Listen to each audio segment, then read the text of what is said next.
किसी समय की बात है, सृष्टि और संहार के नृत्य में एक शक्तिशाली और दयालु देवता थे जिनका नाम भगवान शिव था।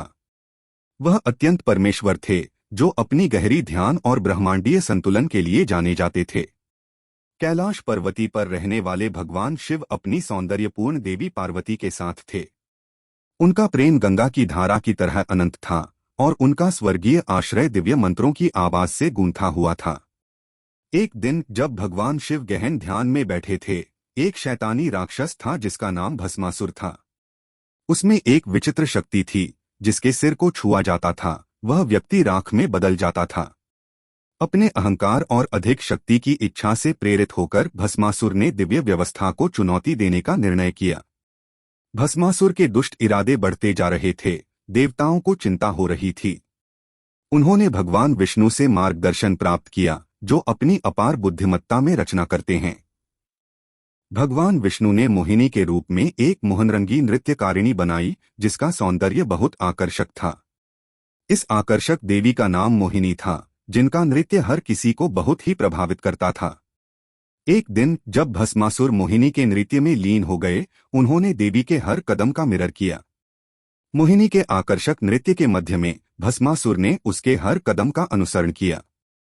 मोहिनी के नृत्य के रहस्य में भस्मासुर ने अनजाने में अपने सिर पर हाथ रख लिया और मोहिनी की हर चाल का अनुसरण करते हुए उन्होंने अपने सिर पर हाथ रखा। जैसे ही भस्मासुर ने अपने सिर को छुआ, उसकी अनात्मक शक्ति उसके खिलाफ हो गई।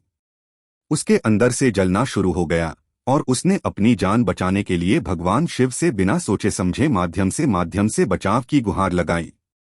चीखें उठने पर भगवान शिव ने अपनी त्रिनेत्रों से सबको सकारात्मक रूप से प्रकट करते हुए दर्शन किया।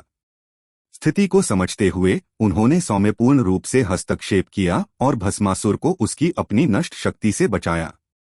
भगवान शिव ने अपनी करुणामयी प्रवृत्ति में भस्मासुर को मुक्ति प्रदान की, उसे एक भक्त बनाया और इस प्रकरण से उसकी बदलावपूर्ण शक्ति की मिसाल स्थापित की।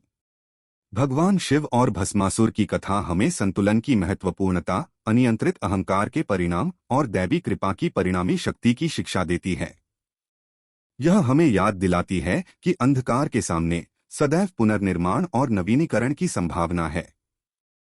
अगर वीडियो पसंद आई तो लाइक व सब्सक्राइब करें और हमें कमेंट में बताएं कि आप आगे किस प्रकार की वीडियो देखना पसंद करेंगे। इससे हमें नई वीडियो बनाने के लिए बहुत सारा मोटिवेशन मिलता है।